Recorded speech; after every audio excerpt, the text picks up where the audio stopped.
Can you think of any global problem which we have been facing since long? Yes, you are absolutely right. Poverty is one among them. Hello everyone, this is Kasturi and you are watching SST Buzz. Today in this session we are going to learn about poverty as a challenge. The whole chapter we are going to divide into two sections. In today's session what we are going to understand, let me show you a glimpse of it. Chapter name is Poverty as a Challenge. So we must know what is poverty. Poverty, it's a economic situation where people cannot afford day-to-day life commodities. जो daily base पे जो चाहिए वो effort नहीं कर पाते. अगर हिंदी में देखा जाए तो दरिद्रता. ठीक है. With the help of two cases, we will get to know what exactly poverty.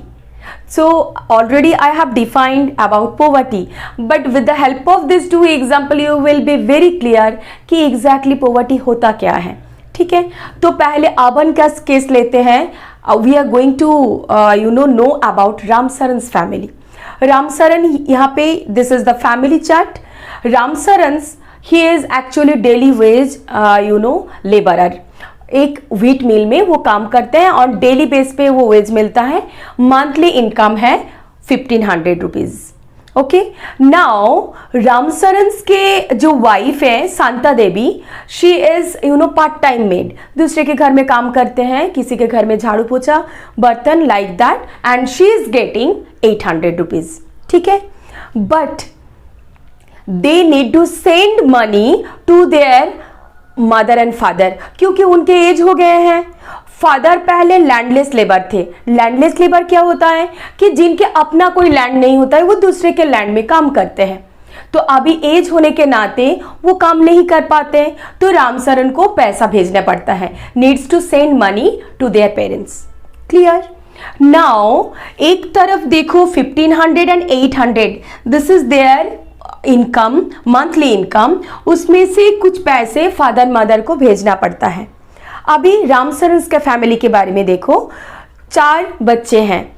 तो Alderson he is going for tea shop. वहां पे वो हेल्पर जैसा काम करते हैं. उनको मंथली 300 मिलता है. डॉटर जो है 10 इयर्स के हैं, वो घर में ही रहते हैं और छोटे छोटे जो 2 भाई बहन हैं उनको संभालते हैं. This is all about the Ramsaran's family. तो यहाँ से हमें क्या जानने को मिल रहा है. देखो एक छोटा सा सिटी लाइफ में फैमिली. तो इसमें देखो 1500, 800, 300 मिला के 2600 रुपीज हो रहा है. 2600 रुपीज इनका डेली मीन्स मंथली इनकम. तो वो इनकम से उनको फादर मदर को देना पड़ता है. सिटी में एक छोटा सा घर, मीन्स घर बोले तो छोटा सा एक चौल में बस्ती में एक छोटा सा घर लिया है, तो उनको रेंट देना पड़ता है. फिर क्या नहीं, ये जो छोटे छोटे बच्चे हैं इनको अच्छी तरह से ठीक से खाना नहीं मिल रहा है, तो वो because of that malnutrition. तो ये जो एल्डर सन है जो टी शॉप में काम करते हैं, उनका वो पढ़ा लिखा नहीं है. क्यों? क्योंकि उनको भी मम्मी पापा को थोड़ा हेल्प करना है, हेल्पिंग हैंड देना है. तो वो 300 रुपीज मंथली वो कमा के लेके आते हैं. तो ये देखो this is the situation. Literacy नहीं है. कैसे भी day by day and hand to mouth. सबके लिए कपड़े नहीं होता है. Very meagre meagre meal in the sense, जैसा तुम लोग घर पे बोलते हो ना, मम्मी बहुत अच्छा लगा और थोड़ा दे दो और थोड़ा दो. तो ऐसे उन लोगों के लिए वैसा नहीं है. वो जस्ट बना हुआ है और सब डिवाइड करके अपना खा लेते हैं. पेट अगर नहीं भी भरता हो तो भी it's manageable, nothing to do. ठीक है. और दूसरी बात है, सबके लिए नया क्लोथ तभी आएगा, दे कांट यूज इट, तभी जाके वो नया कपड़ा. तो ये this is the situation of Ramsaran's family, and we can find out with the help of this story we can find out the urban case about poverty. देखो वो लोग जिंदा तो हैं, वो लोग जी तो रहे हैं, लेकिन डे टू डे लाइफ जो चाहिए तो वो उन्हें नहीं मिल रहा है. अब हम लखा सिंह के फैमिली इकोनॉमिक स्टेटस जान लेते हैं. लखा Singh he is living in the village और उनके साथ साथ कौन कौन है, उनकी वाइफ है, फिर पेरेंट्स हैं, parents father already because of TB father death हो गया है, फादर का डेथ हो गया है, mother still she is suffering, तो उनकी मेडिकेशन ठीक से नहीं हो पा रहा है, फादर का डेथ हो गया because of that only lack of medication. Now Lakha Singh he is landless labour, उनके अपने पास लैंड नहीं है, वो बिग फार्मर के फार्म में काम करते हैं, डेली बेस पे 50 रुपया उनको मिलता है। On the other hand wife क्या करते हैं कि वो फोडर क्रॉप चॉप करते हैं और साथ में क्या है ना, गांव में चूल्हा में खाना बनाते हैं, तो उसके लिए फायरवुड चाहिए, तो वो फायरवुड कलेक्ट करते हैं। तो देखो जरा, the whole family they are depending on Lakha's income and Lakha's daily income only 50 rupees.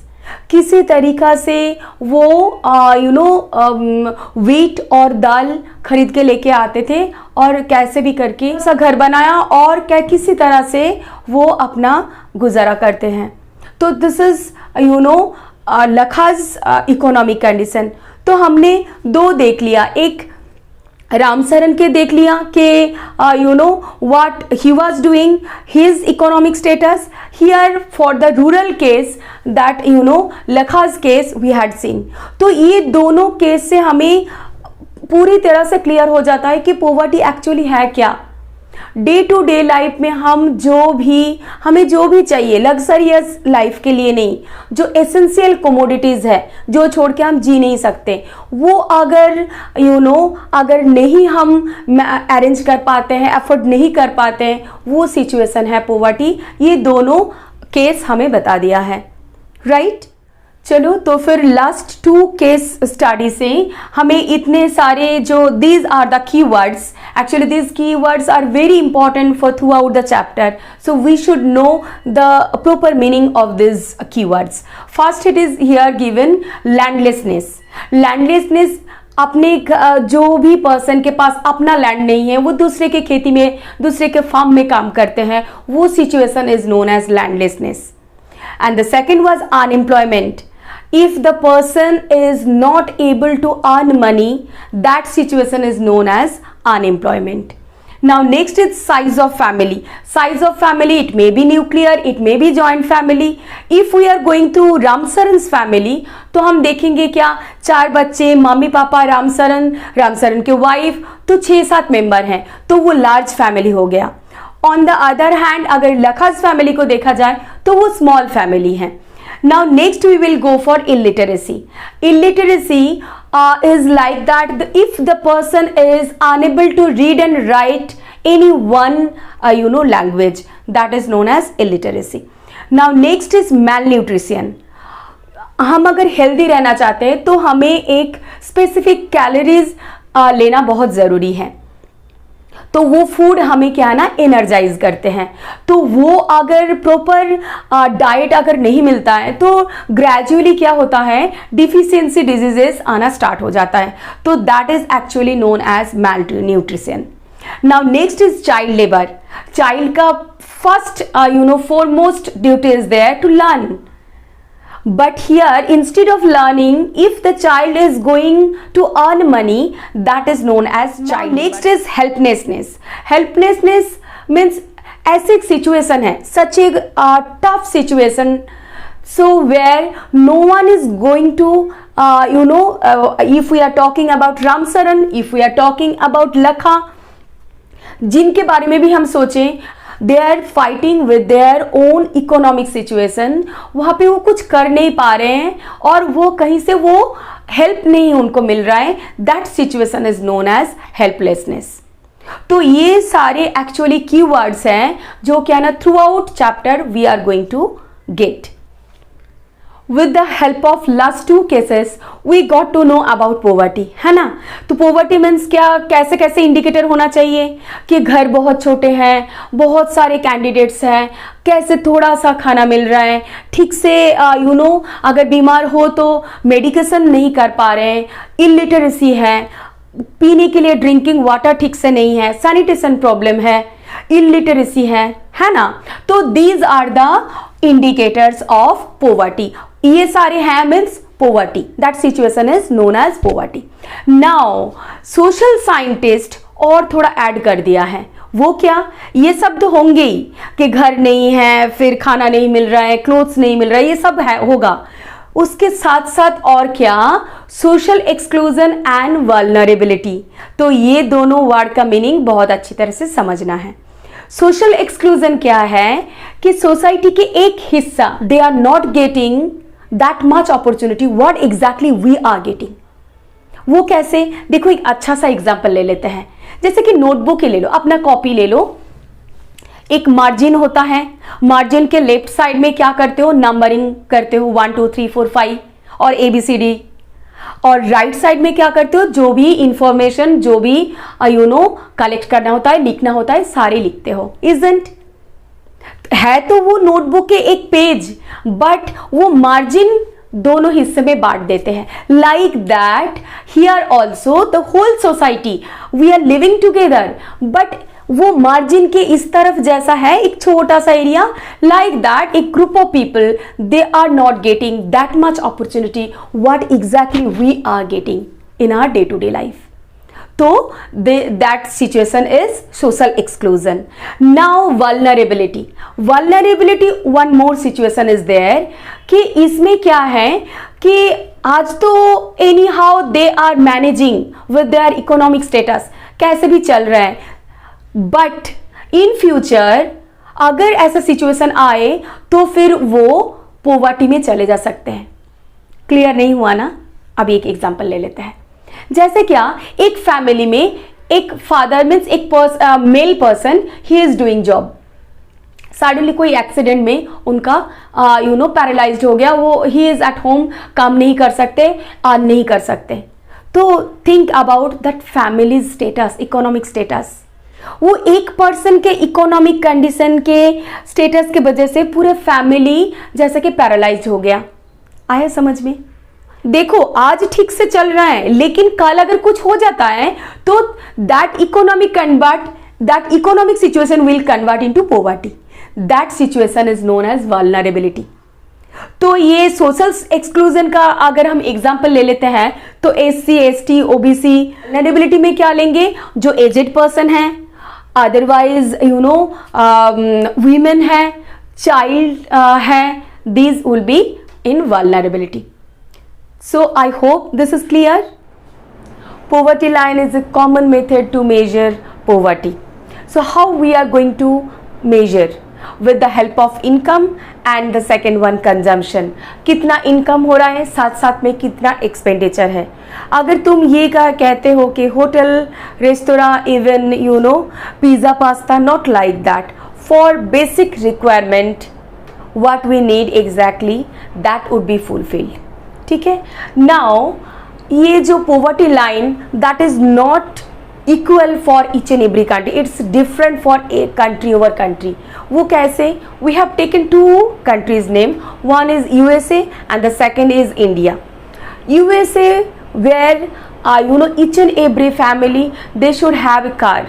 जो फैमिली में कार नहीं है वो फैमिली बिलो पोवर्टी लाइन माना जाएगा। जहाँ पे क्या है ना, इंडिया में कार एक लग्जरियस कमोडिटी माना जाता है। इंडिया में कैसे मेजर होता है कि एक फैमिली में रहने के लिए एक घर है, फिर खाने के लिए सफिशिएंट फूड है, even drinking water, sanitation system बहुत अच्छा है, लिटरेसी है, प्रॉपर हेल्थ केयर है। So definitely these are the basic requirement for India people life. Okay, now we will go for the calories. For day to day life हमें कुछ calories का ज़रूरत होता है कि वो हमें एनर्जाइज करते हैं। तो कितना कैलोरीज हमें चाहिए, वो कैलोरीज हमें फूड से मिलता है, तो वो कितना कैलोरीज चाहिए रूरल लाइफ के लिए जहाँ पे 2400 है, अर्बन लाइफ के लिए 2100 है। क्यों? क्योंकि रूरल लाइफ में फिजिकल वर्क ज़्यादा होता है, तो इसके लिए एनर्जी भी ज़्यादा चाहिए होता है। ठीक है। नाउ हम जाएंगे कि NSSO के हिसाब से अगर देखा जाए कि एक फैमिली के इनकम 5000 एटलीस्ट होना चाहिए। 5000 के अगर नीचे हैं तो डेफिनेटली बिलो पॉवर्टी लाइन। जहाँ पे क्या है ना, world bank, one more organization, they are considering कि $1.9 के नीचे अगर होता है तो definitely that family would be considered as a below poverty line. तो these are all about the indicators of poverty line. चलो अब हम ये टेबल के ज़रिए ये पॉवर्टी एस्टिमेशन का कुछ समझ लेंगे.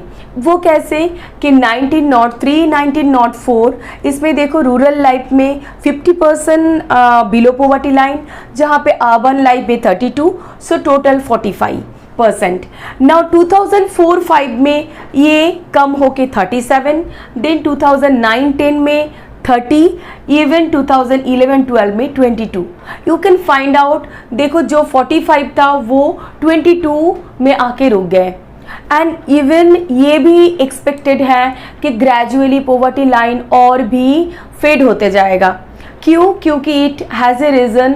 Gradually government they are taking different kinds of strategy. So with the help of that strategy poverty line is getting reduce day by day. Now यहाँ पे और एक चीज़ हमें समझना है कि number of people are more over there, जो क्या है ना बिलो पॉवर्टी लाइन में है. अर्बन लाइफ में people are less over here. तो इसमें एक रीज़न है. अर्बन में अर्बन लाइफ में मीन्स सिटी लाइफ में जो भी पीपल है वो अगर एक जॉब नहीं मिल रहा है तो दूसरा कुछ ना कुछ करके they have to run their family. ठीक है ना. बट रूरल लाइफ में क्या है, एक तो maximum a huge number of people they are landless, so that's why they have to work in others land. So that's why that is the one reason. Second reason here, way of earning जो institution is less over there. काम कहाँ करेंगे? काम के लिए कुछ institution होना ज़रूरी है, काम के लिए डिफरेंट वेज होना ज़रूरी है. तो रूरल लाइफ में number of means wage are less over there. So that's why you can find number of people are more over there, those who are below poverty line. ठीक है. Vulnerable groups के बारे में तो पहले ही जान लिया है कि SC, ST, even women, children, elderly people, they are actually considered as a vulnerable under vulnerable group. But here देखो ये वाला क्वेश्चन बहुत ही important है. Very often we used to get who are considered as the poorest of the poor. So here we have written women, elderly people and children. Why? Because in maximum case generally they are very much dependent. So that's why they are considered. If in the family, if any ups and downs comes, even if they experience such kind of things, so definitely their condition would be very worse. So that's why they are considered as a poorest of the poor. Okay, now here with in your book with the help of graph we have gone through कि vulnerable groups में कितना ups and downs है. तो देखो rural life में जो ST है scheduled tribes वो 43, SC 29, average Indian poverty ratio that is 22, agricultural labourers rural 40 and casual labourers urban 33. You can find out over here rural में जो scheduled tribes है actually they are living interior of the forest, so maximum they are far from the all this opportunity what exactly we are getting. So for that they are most affected. So vulnerable groups में वो है. Now next we can find out agricultural laborers जो क्या है ना rural life में, rural in village a huge number of farmers, a huge number of people, they are actually landless, they are working in big farmers land farm. So एक तो due to natural calamities sometimes they are not getting that much work, and even if they are getting work, then also sometimes they get exploited by by the big farmers. Urban cases के देखा जाएगा जो casual labour है that is actually not permanent solution. आज अगर उनको job मिल रहा है, आज अगर वो उनको डेली वेजेस मिल रहा है, तो इसका मतलब ये तो नहीं कि टुमारो ऑल्सो ही और she is going to get. तो that is very irregular. So that's why 33 percentage in vulnerable groups माना जाएगा। तो this is all about the estimation on vulnerable groups. We have completed our part 1 from poverty as a challenge. How was the session? I will love to know. Write in the comment box. Even if you have any doubt, query, feel free to share with me. If you have not subscribed, subscribe please and share with your friends. Thank you so much for watching. Tata, bye bye.